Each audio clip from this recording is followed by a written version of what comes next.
할렐루야.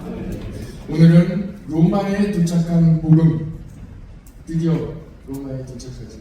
로마에 도착한 복음 제목으로 말씀을 전하겠습니다.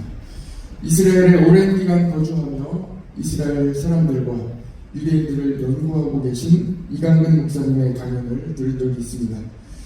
교회교육 엑스포, 교회학교 교사와 부모, 학부모들을 대상으로 강의를 하는 그 강의였는데요.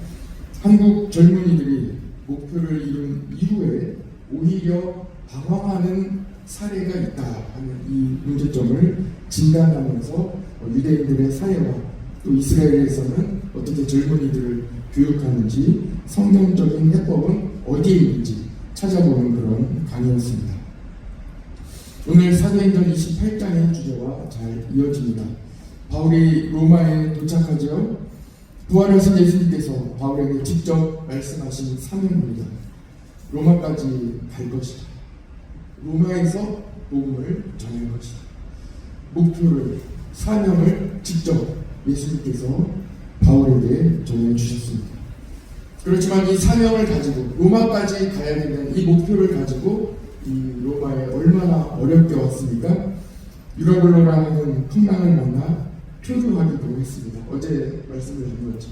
얼마나 어렵습니까? 컨트롤이 안 되는 거예요.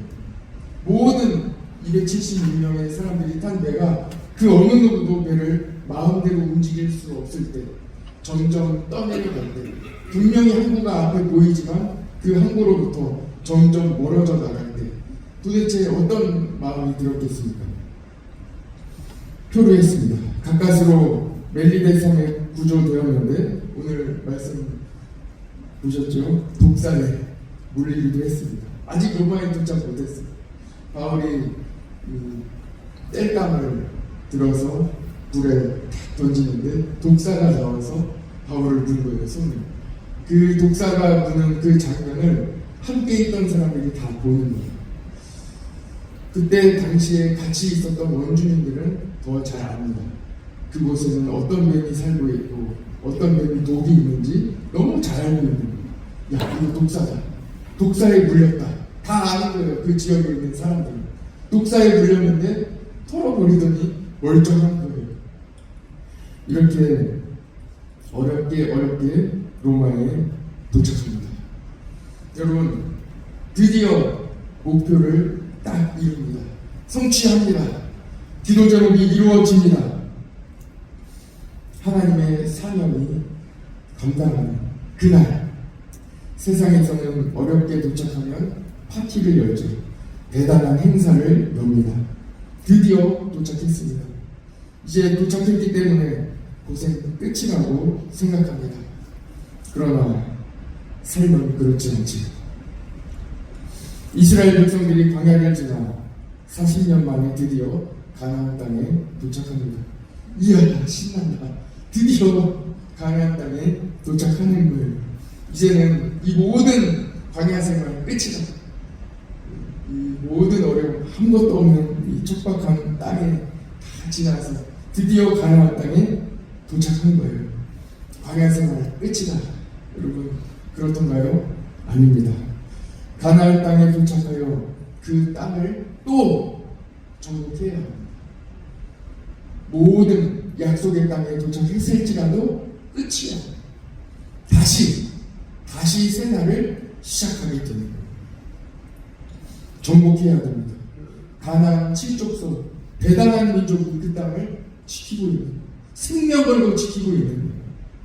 오히려 이스라엘 백성보다 훨씬 더 강력한 무기를 가지고 지키고 있는 거예요. 가나안 7족속을 물리쳐야 합니다. 그런데 전혀 다른 생활이, 전혀 다른 점이 시작되게 되는 것입니다. 그것은 무엇입니까? 광야에서는 수동적이에요. 불평해요. 불만해요. 하나님이 다 하나에서부터 열까지 다 주셔야 합니다. 새벽마다 만나를 내려주셔야 합니다. 하나님이 다 지켜주셔야 합니다. 그러나 가나안 땅에 도착한 이후로부터는 너희들이 하나님이 함께 하심을 믿고 믿음으로 일어나 그 땅을 차지하라. 스스로 일어나라. 스스로 이제는 전혀 다른 삶이, 전혀 다른 믿음의 생활이 시작됩니다. 수동적이야, 능동적으로 가나안 땅을 차지하게 되는 것입니다.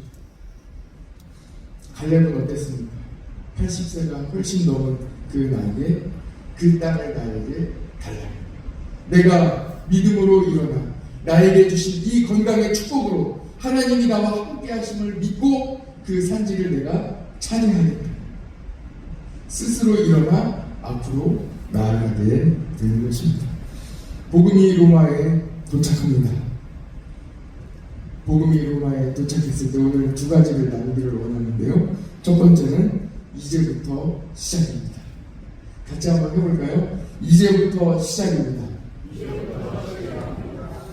여러분들이 목표로 하고 있는, 기도하고 있는 일을 하나님이 들어주십니다.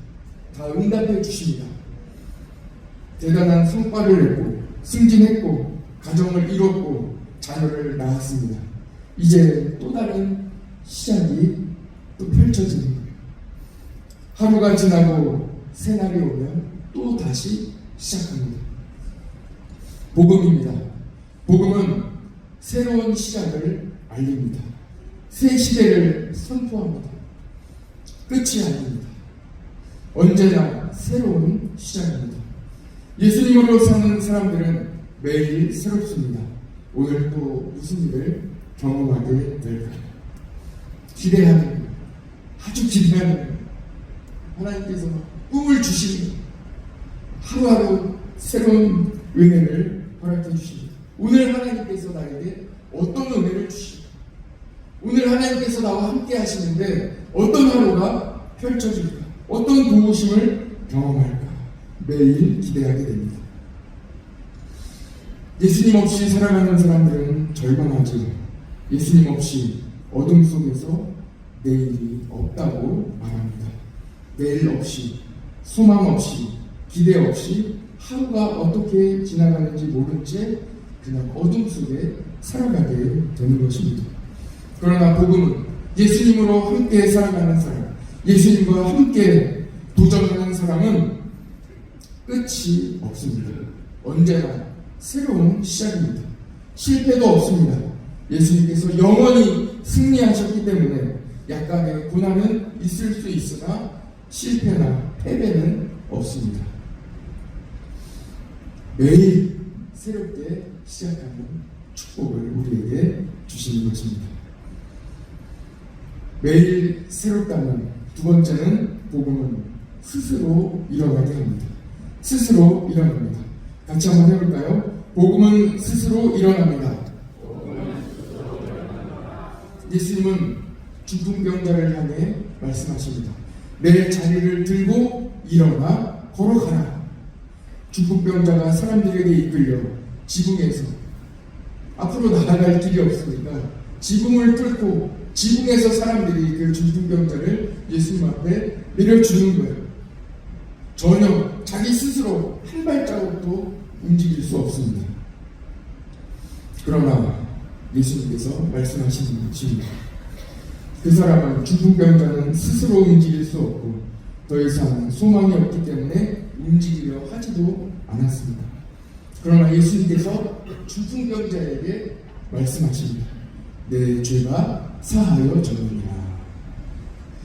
죄는 스스로 사할 수 없어요. 그래서 예수님께서 구원해 주신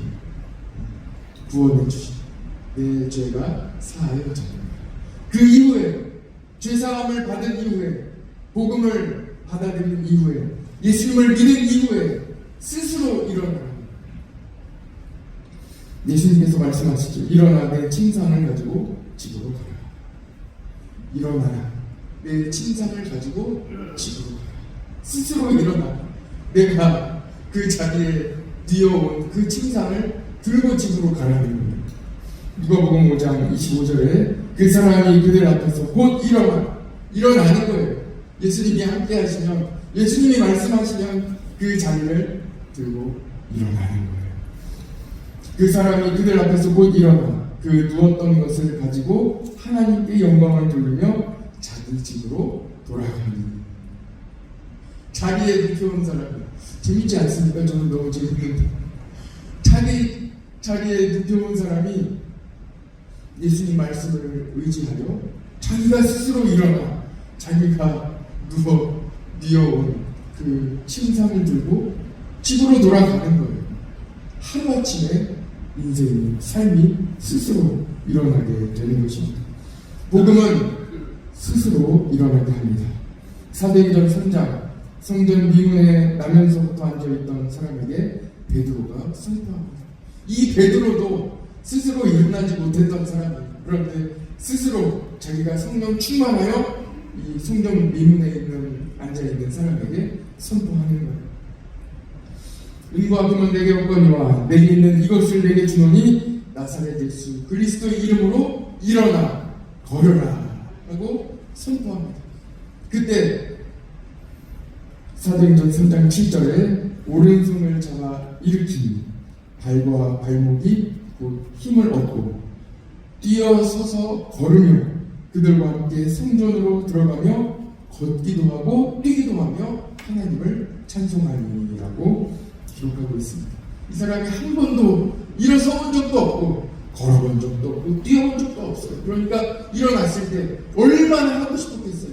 평생 하고 싶었던 이 일을 자기의 소원을 이루고 있어요. 걷기도 하고 뛰기도 하며 하나님을 찬양하며 영광을 올려드리고 있는 것입니다. 여러분, 복음은 스스로 일어나게 합니다.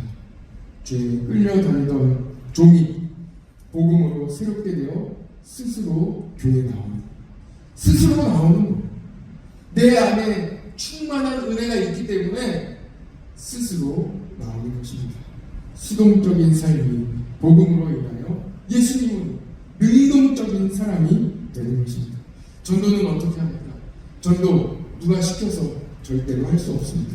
남이 시켜서는 할 수 없는 것이 전도입니다. 내 안에서부터 샘솟는 이 은혜가, 이 내 안에서부터 솟아나는 성령의 감동이, 기쁨이 흘러 넘쳐서 나눠주는 것입니다. 전하는 것. 기쁨 없이, 체험 없이 예수님을 전할 수는 없습니다. 전도는 어떤 이 사명을 가지고 내가 이 두 개 있는데 하나 나눠주는 거 아닙니다. 나에게 주님이 은혜를 주셨는데, 사명을 주셨는데 이 일을 감당하기 위하여 넘치는 은혜를 주십니다. 충만한 은혜, 내가 가지고 있는 이 그릇이 흘러 넘치는 거예요. 감당할 길이 없는 거예요. 내가 받은 이 기쁨과 감사를 감당할 길이 없는 거예요. 찬양이 흘러나오며 말하지 않을 수 없는 하나님의 은혜가 내 안에 솟구치기 시작하는 겁니다. 가만히 있을 수가 없는 거예요. 어제 수요기도 때 나눈 말씀과 같이 베드로와 요한이 공회 앞에서 말하지만 사도행전 4장 20절에 우리는 보고 들은 것을 말하지 아니할 수 없다. 너희들 말하지 말아요. 그렇게 당부하는 거예요. 너희 다음에 걸리면 너희 가만 안 둬 하고 이야기하는 거예요. 공회에서 유대 지도자들이 절대로 가만두지 않겠다고 이야기하는 거예요. 그냥 알겠다고 이야기할 수도 있잖아요. 그런데 이 안에서부터 샘솟는 은혜가, 하나님의 은혜가 충만하니까 담대히 말을 하는 거예요. 그런데요, 우리가 받은 은혜가, 내가 받은 이 축복이 너무나도 커서 내 안에 성령이 충만하여 내 경험이, 나에게 주신 이 복음이, 나에게 주신 증거가 이렇게 살아있는데 내가 어떻게 가만히 있습니까? 나는 말하지 않을 수 없습니다 하고 이야기합니다. 교회에 안 나올 수 없는 거예요. 기도하지 않을 수가 없는 거예요. 어떻게 기도를 안 해요?